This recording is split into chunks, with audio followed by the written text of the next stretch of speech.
Hey, I want to let you all know that Stephanie Mayer is joining me this morning during this time of teaching. So I'll do some teaching, and Stephanie will do some painting, and we'll see what she comes up with by the end. And I think it's going to be good. Thank you, Stephanie, for being here. So this morning I want to talk about the parable of the mustard seed, which Jesus says ultimately this seed grows into a tree.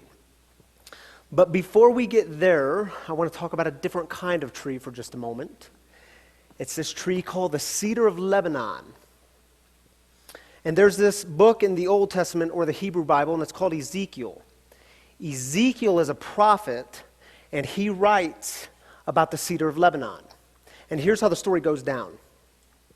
God comes to Ezekiel and says, "My man, I need you to go to Pharaoh in Egypt. And I need you to let him know that I know that he thinks he's the man. He's the big dog on the porch. But he needs to know that it's all going to be cut down. He thinks he's creating some great tree here. He thinks what he's doing is great, but it's all going to be cut down just like Assyria was cut down." So Ezekiel goes to Pharaoh in Egypt, and he proclaims this message. And I want you to overhear this language, this imagery of the tree he talks about, the cedar of Lebanon. So I'm in chapter 31 of Ezekiel, and I'm just picking some verses here. Beautiful branches. What's a cedar of Lebanon? Beautiful branches, dense shade, towering height. Indeed, its top went up between the clouds. Waters nourished it, and in its shade every great nation lived. It became beautiful in its greatness.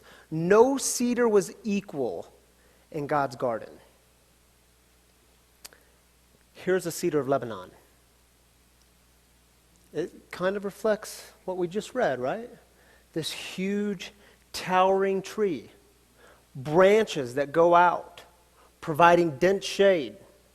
The tree is like a tower going all the way up in between the clouds.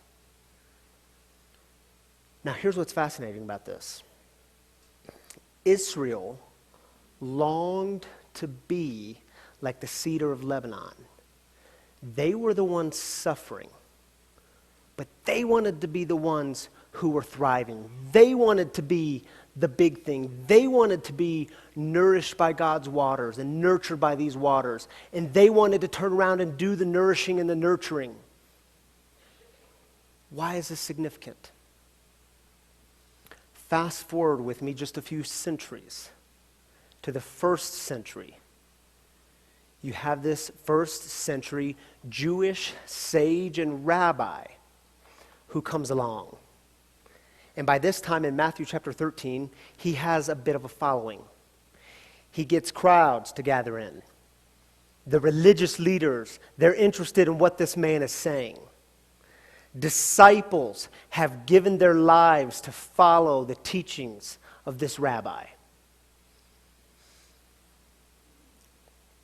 And in chapter 13, we have the parable of the mustard seed. And I can imagine during this story, Jesus saying to his disciples, "Come on now, y'all need to gather in. Because I'm about to tell you who you are. I'm about to give you your mission statement. I'm about to tell you what your work is like in this world." And so he gathers them in, and I think he probably has them sit down. And you can imagine they're excited. Their beloved leader is about to tell them who they are. And Jesus starts talking about a seed and a tree. Now keep in mind, these Old Testament prophets, they are their people. They would have been intimately familiar with these prophets. Many of them could have recited the words of Ezekiel. So when Jesus starts talking about a tree, oh yeah, baby, we're going to be the cedar of Lebanon. Here's the parable Jesus drops.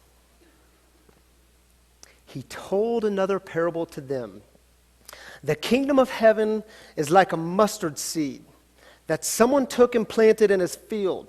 It's the smallest of all seeds, but when it's grown, it's the largest of all vegetable plants. It becomes a tree so that the birds in the sky come and nest in its branches. Here's a mustard bush. Not quite as spectacular, is it? Not quite as pretty. It's kind of messy. In fact, that's a big mustard tree. Most mustard trees only grow to be 4 to 6 feet high. I mean, can you imagine? Can you imagine you're one of the disciples sitting on the edge of your seat because you're about to be told who you are and what your work is about in the world?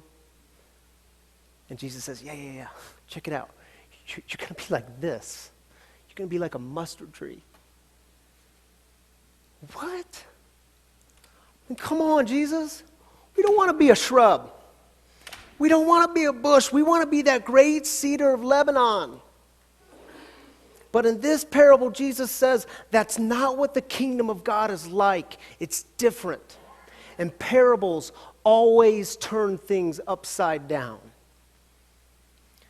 But trees start somewhere. So let's talk for just a moment about seeds.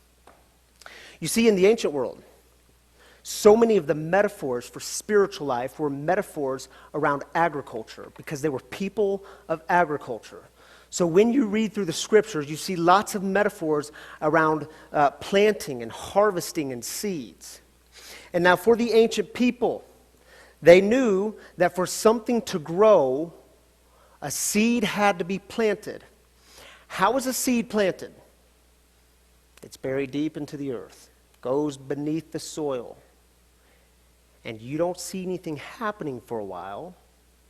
All you know is that a seed has been planted. And so think with me for a moment about the ancient world. They knew that they had to do their part. They had to do their work. They had to cultivate the soil around the seed. They had to prepare things. They had to control the conditions as much as they could control the conditions. But see, they also knew that God had to do God's part too. That they had to work together. You see, for them, someone, somewhere, usually somewhere up there, someone had to provide things like rain. But not too much rain where everything would wash away, but just enough rain. Something had to provide things like sunlight. But not too much sunlight where everything would dry out, but enough sunlight. You see, it was about the active work together. But it was also about the waiting and the hoping and the patience. And so by the time we get to this parable, Jesus is picking up on this image when it comes to things like the soul, who they are as people in the world.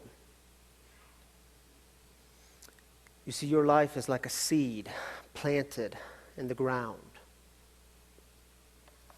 And you know, we have to remember, we are children of the modern era, right? I mean, this is the world we were born into. It's the world in which we were raised. Not by our own choices, it's just the world we were born into. And so think about the last few hundred years or so. You had the invention of the machine. And what did the invention of the machine give us? You see, the birth of the machine gave us the idea of instantaneous results. All you have to do is pull a lever, push a button, flip a switch, and something happens. Now, interestingly enough, during the time of the birth of the machine, you had religious leaders start talking about this thing called this instantaneous spiritual conversion. How did that play itself out? Well, all you have to do is come up to the altar and ask Jesus into your heart. Voila, you have connection with God. All you have to do is follow these 4 simple steps, and you have connection with God. All you have to do is, I mean, we are a culture that is obsessed with instant results. Is it true? In 30 days, you can have the perfect body.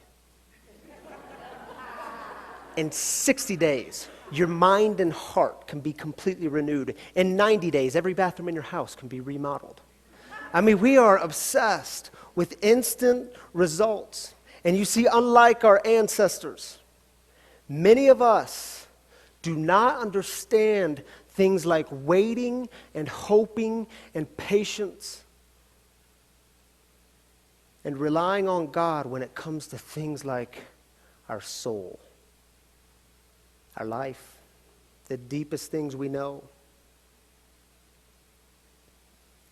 Your life is like a seed planted in the ground. You know, early in my recovery with alcohol addiction, I remember saying to a buddy of mine, I said, man, I just don't get it. See, I go into these rooms and I go into these meetings and it's like everyone around me, they have this weird kind of joy. And they're going through some things, but they have this peace, this deep kind of peace. And I don't know, maybe it's just not for me. Maybe there's a different way to do it. Maybe I go back to the old way. And I'll never forget, he just stops and looks at me. And he says, how long has it been? I said, dude, I have been at it every day for 3 weeks. And he just smiled. And don't you hate it when people smile sometimes?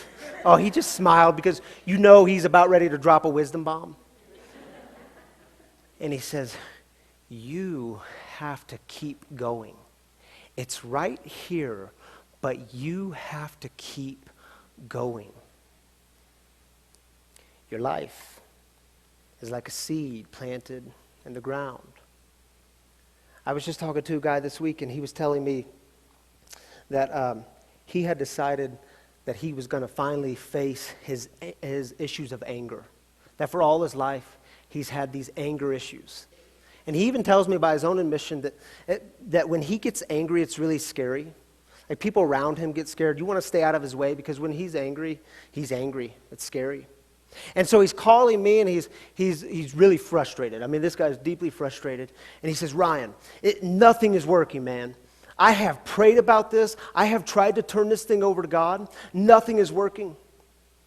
He said, even today, I've been awake for 45 minutes. I've already been at it with my wife, and now she's mad at me. And then I get in the car to go to work. I'm in traffic, and I'm flipping people off. I'm cussing people out. Nothing is working. And so I get to ask the question, so how long have you been at it? How long has it been since you decided to confront and face your issues of anger? Dude, I've been at it for 30 days. Okay, so let me get this right. You, by your own admission, tell me that for the past 37 years of your life, this is how you responded in the world with anger. People were even, your own family members were scared of you. And you want it to be gone in 30 days? Dude, come on. You have to keep going. It's right here, but you have to keep going. Your life is like a seed. You have to keep doing the work. You have to keep cultivating the soil. Keep cultivating the thing that has been planted in you. And at some point, you have to have wisdom enough to let that thing go and actually trust that God is doing something in you, through you, among you, and all around you. Oh, come on, God. Man, don't you want me to be the new thing? Come on, I don't want to be a seed. I want to be that great cedar of Lebanon. And I want it to happen today. Man, this is your soul we're talking about here. This is your life. And your life is like a seed planted in the ground. And I know many of you are on a journey, a new kind of journey, a journey you didn't think you'd ever be on. A journey of loss, a journey of going through divorce, a journey of forgiveness, a journey of some sort of transition, a journey of church. Some of you are here today because you've decided to give faith another chance, because you realized you needed something bigger, something more in your life. And you're here this morning, even though the church, the institutionalized church, institutional religion, even though it's burned you, you're here. And my brothers and sisters, don't buy into the temptation. Don't give in to the temptation of demanding instant results. It's not the way the soul works. It's not the way your life works. Keep going. Don't buy into the temptation. Keep doing the work. Keep cultivating the soil, the seed that has been planted. And as you do that, give yourself to things like patience and waiting and hoping and trusting that God is working in and through and among you. You see, a seed goes deep into the ground and you don't see anything happening for a while. And the temptation is to give up. Go back to an old way. Throw your hands in the air.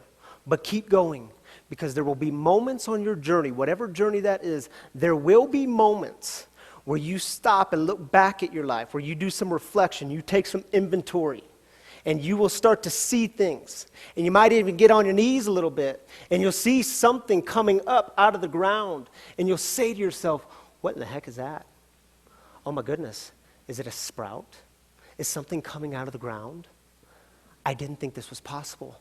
How did I get here? You see, hold on to those moments, because it is not about arrival. You will never arrive. In fact, categories of arrival are boring. If you have arrived, you have stopped growing, and that is a boring story. Keep going, because it's right here. And by the way, you may never become that great cedar of Lebanon. But at some point, as Sam was alluding to earlier, we have to have enough courage to ask the questions about who we want to be in this world, about the people we're called to be in this world. You know, I know a lady, she and her husband, they long to live this different kind of life in the world. They were tired of participating in that rat race of making more money to buy more things and having more things, so you got to pay more bills, you got to make more money. Now, they have 3 little kids, a 9-year-old boy and 2 6-year-old twin girls. And they decided to leave it all behind a few years ago. They sold most of their belongings to pursue what they call a simpler, experience-based life.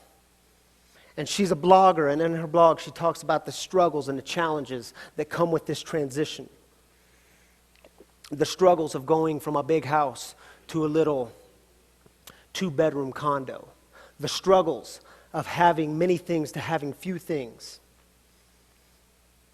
And I was talking to her on Friday morning, because this lady is my sister. And I was talking to her on Friday morning, and she said, Ryan, it's weird. She says, if someone would have come along to me 5 years ago and said that soon we'd be on this new journey, we would sell everything that we have, and we would be living off 1/5 of the income that we currently have. If someone said that to me, I'd say they're crazy. And if they came to me and said, oh, and by the way, on this journey, you're going to be happy, I'd call them even crazier. But she said, it's weird.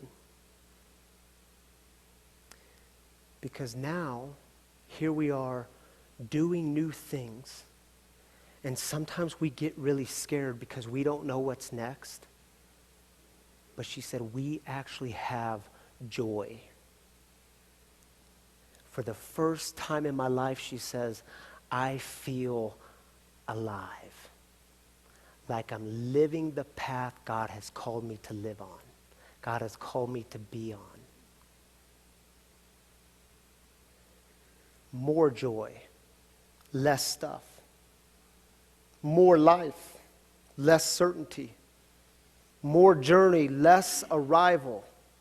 This is what the kingdom of God looks like. It's not like that great cedar of Lebanon, but it's like a mustard tree.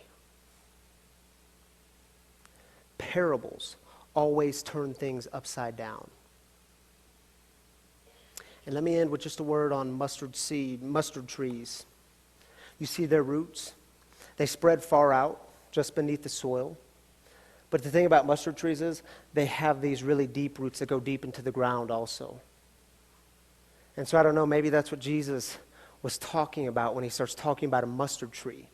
The depth of the connection into the soil in which it's placed. I mean, do you get that? the depth of the connection into the soil in which you are placed. And perhaps Jesus was speaking with a tremendous amount of clarity here. It is not about growing bigger and bigger, but it is about having roots that extend farther out and go deeper. You see, mustard trees, they have these deep, tangly, connected roots, and they spread out. And they were considered invasive and persistent and hard to get rid of. And apparently, if you were to uproot a mustard tree, because of its root system, if you were to uproot it, it would leave a huge gaping hole in the ground. And that's an interesting image, isn't it? So the kingdom of God is like a seed that grows into a mustard tree. Is Jesus saying to his disciples, the work you are giving your life to is messy, and it's tangly, and it is involved in people's lives, and it is so deeply rooted in the things that matter. My friends, is the image of the mustard tree still relevant today? Would Jesus have the same message for us? Do you know last summer, the U.S. Surgeon General was interviewed. And in this interview, he was asked, what's the greatest public health crisis of our day? And you know what he said? He said, the greatest public health crisis of our day isn't heart disease. It's not diabetes. It's not even cancer. The greatest public health crisis of our day is isolation and social disconnection. And that's stunning, isn't it? Be reminded this morning, the person you're sitting next to, they may be in battle with feelings and realities of isolation and disconnection. And when you leave this church building, when you leave this parking lot and you interact with people in this community, be reminded they may be in battle with feelings and realities of isolation and being disconnected from everything meaningful. And it raises the question for us, doesn't it? What are we rooted in? What are we so deeply rooted in? And is it messy? Is it tangly? Is it involved in people's lives? I mean, maybe a better way to think of this question is I asked you, St. Luke's congregation, St. Luke's people, if we were to somehow be uprooted out of this community, would there be a huge gaping hole? You see, our life together, it's like a seed planted into the ground. And what we do with it matters. And we have to keep going. We have to keep going because the kingdom of God is right here.